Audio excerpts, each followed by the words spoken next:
The recording sessions for Thriller were in full swing at Westlake Recording Studios in Los Angeles, and Quincy Jones walked into the control room with a decision that would define the most important creative clash of his career.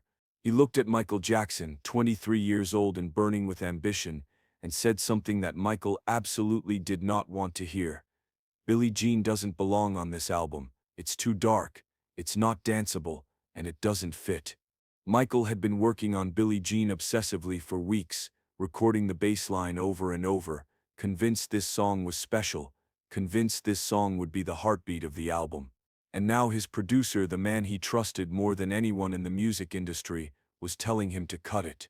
Michael didn't argue loudly, he didn't throw a tantrum, he simply stood his ground with quiet certainty and said, "Quincy, this song stays, trust me." Quincy, with decades of experience and hundreds of hit records behind him, knew when to push and when to yield, and something in Michael's voice told him this was a battle he wouldn't win. Billie Jean stayed on the album, became one of the most iconic songs in pop music history, won Grammy Awards, and proved that Michael Jackson's instincts were as sharp as Quincy's experience. But this moment wasn't just about one song, it was the first clear signal that the student was beginning to outgrow the teacher, that the balance of power in their collaboration was shifting, and that the most successful producer-artist partnership in music history was on a collision course with its own inevitable ending. Before we dive deeper into the creative warfare that shaped three legendary albums, if this exploration into the hidden dynamics of musical genius interests you, consider subscribing. We're examining the human cost behind the perfection, the struggles that produced the soundtrack of a generation. Quincy Jones and Michael Jackson first met in 1978 on the set of The Wiz, Sidney Lumet's film adaptation of The Wizard of Oz, with an all-black cast. Michael was playing the Scarecrow, and Quincy was composing the score, and during those weeks of filming, Quincy watched Michael carefully. Michael was 20 years old, recently separated from the Jackson 5, trying to figure out who he was as an adult artist, and Quincy saw something rare, raw talent combined with obsessive work ethic, but also a dangerous perfectionism that could either create masterpieces or destroy the person carrying it. When Michael asked Quincy to produce his first solo album for Epic Records, Quincy agreed, but with conditions. He would be in charge of the overall vision, he would select the songs, he would make the final calls on arrangements and mixes, because Quincy had seen too many talented artists sabotage themselves by not knowing when to stop refining and start releasing. Off the Wall, recorded in 1979, established the template for their relationship. Michael deferred to Quincy on almost everything, trusting his judgment about which songs to record, which musicians to hire, how to structure the album. Quincy brought in the best session players in Los Angeles, assembled songs from top writers like Rod Temperton and Stevie Wonder, and guided Michael through vocal performances that showcased his range. The album was a massive success, selling 10 million copies and producing 4 top 10 singles, establishing Michael as a legitimate solo artist. But even during Off the Wall, there were small moments of tension. Michael would want to do another vocal take when Quincy thought they already had the perfect performance. Michael would obsess over a single drum fill, while Quincy was ready to move on. These weren't fights, they were creative differences, but they revealed something fundamental. Michael's internal standard of perfection was higher than even Quincy's demanding expectations. The success of Off the Wall should have satisfied Michael, but instead it ignited a hunger bordering on obsession. He wanted the next album to be bigger, to sell more, to matter more, and when they began working on Thriller in 1982, Michael came into the studio with an intensity that surprised even Quincy. This wasn't the deferential young artist from Off the Wall, this was someone who knew exactly what he wanted, and was prepared to fight for it. The Billie Jean dispute was the most famous example, but it wasn't the only one. Michael wanted to include a song called Starlight that Quincy thought was too similar to other tracks. They argued for hours, with Quincy insisting the album needed variety, and Michael insisting the song was essential. Eventually they compromised, the song stayed but was reworked and retitled as Thriller, the track that would give the album its name. The recording process for Thriller lasted 9 months, unusually long for the era, and the length was almost entirely due to Michael's refusal to settle for anything less than perfection. He would record vocal takes 50, 60, 70 times, searching for a quality that existed only in his mind. Quincy would tell him they already had a great take, that further recording was producing diminishing returns, but Michael couldn't stop. It wasn't enough for a note to be on pitch and on time. It had to have the exact emotional color Michael was hearing internally. Quincy found this exhausting and sometimes counterproductive, because in his experience, the best performances often came from the first few takes, when the artist was still performing on instinct. But Michael's perfectionism worked. Thriller became the best-selling album of all time, and suddenly Michael's approach was vindicated in a way that made it impossible for Quincy to argue against. But Vindication created a new problem. Michael now believed his instincts were infallible, and Quincy's role as the guiding hand became less welcome. When they began planning the next album, which would become Bad, the power dynamic had fundamentally shifted. Michael wanted to write more songs himself, wanted more control over production choices, wanted final approval on mixes. Quincy resisted because he believed Michael's strength was as a performer and interpreter, not necessarily as a writer and producer, and he worried that giving Michael too much control would result in an album that was technically brilliant, but lacked commercial accessibility. They fought about this constantly during the Bad sessions, professional disagreements that carried an undercurrent of fundamental incompatibility.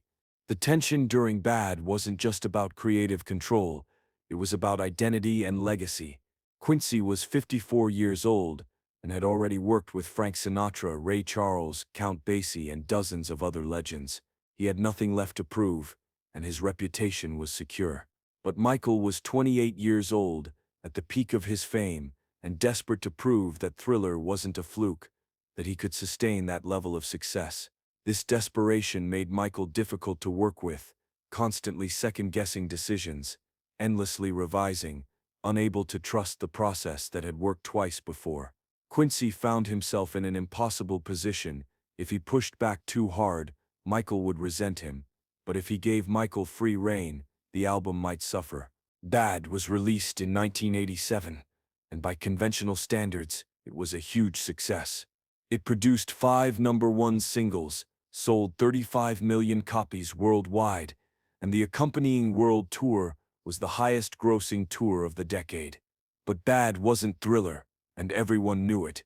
Critics noted that the album felt overproduced, that some songs lacked the organic energy of earlier work and sales, while Massive didn't approach Thriller's unprecedented numbers. Both Michael and Quincy were disappointed, though neither would admit it publicly, and the disappointment poisoned what remained of their working relationship. When the Bad project was finished, both men knew they wouldn't work together again. It wasn't a fight, it wasn't a betrayal, it was simply the recognition that they had taken their collaboration as far as it could go. Michael's next album, Dangerous, released in 1991, was produced primarily by Teddy Riley and other younger producers who gave Michael the control he wanted. The album was successful, selling 32 million copies, but reviews were mixed, and none of the singles had the cultural impact of Billie Jean or Thriller. Michael continued releasing albums throughout the 1990s and early 2000s, History, Blood on the Dance Floor, Invincible, and while each had moments of brilliance, none approached the consistent quality or commercial success of the Quincy years. It seemed that Michael's instincts, while extraordinary, needed Quincy's structure to fully manifest. Quincy, for his part, never produced another album that matched the impact of his work with Michael. He continued to work, to produce, to compose film scores, but the magic that had existed in those Westlake Studios sessions was gone. In interviews over the years, Quincy spoke about Michael with a mixture of pride and frustration, proud of what they had accomplished, but frustrated that Michael had been so resistant to guidance.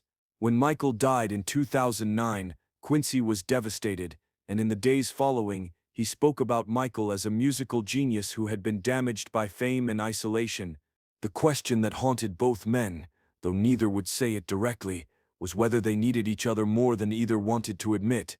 Michael proved he could make successful albums without Quincy, but he never again reached the artistic and commercial peak of Thriller. Quincy proved he could continue his career without Michael, but he never again shaped popular culture the way he had during those 3 albums. The truth was probably that their collaboration was a specific alchemy, a combination of Michael's visionary instincts and Quincy's experienced craftsmanship, and when that balance was disrupted by Michael's increasing need for control, the magic disappeared. In November 2024, Quincy Jones died at the age of 91, and the tributes poured in from around the world, celebrating his 6-decade career, his 28 Grammy Awards, his work with everyone from Sinatra to Springsteen. But in almost every tribute, the centerpiece was his work with Michael Jackson, the 3 albums that defined an era and proved that producer and artist, when perfectly aligned, could create something that transcended either of their individual capabilities. Michael had died 15 years earlier, in 2009, and the narrative that emerged in the years after his death was one of tragic decline, a genius who had burned too bright and consumed himself. But the Quincy years represented Michael at his best, before the isolation and the paranoia and the pharmaceutical dependence, when he still trusted someone enough to share creative control. The struggle between Quincy Jones and Michael Jackson wasn't a battle between good and evil or right and wrong. It was a collision between 2 different philosophies of creation. Quincy believed in discipline, in knowing when good enough was actually excellent, in the wisdom that comes from experience, and the acceptance that perfection is impossible. Michael believed in relentless pursuit, in never settling, in the idea that if you could imagine something perfect in your mind, you had an obligation to make it real no matter how long it took. Both philosophies have merit, both produced extraordinary results, and the tragedy was that they became incompatible. When Quincy and Michael were aligned, they made Thriller. When they diverged, they made albums that were good but not legendary. And when they separated completely, they both spent the rest of their careers trying to recapture something that had only existed in that specific partnership at that specific moment in time.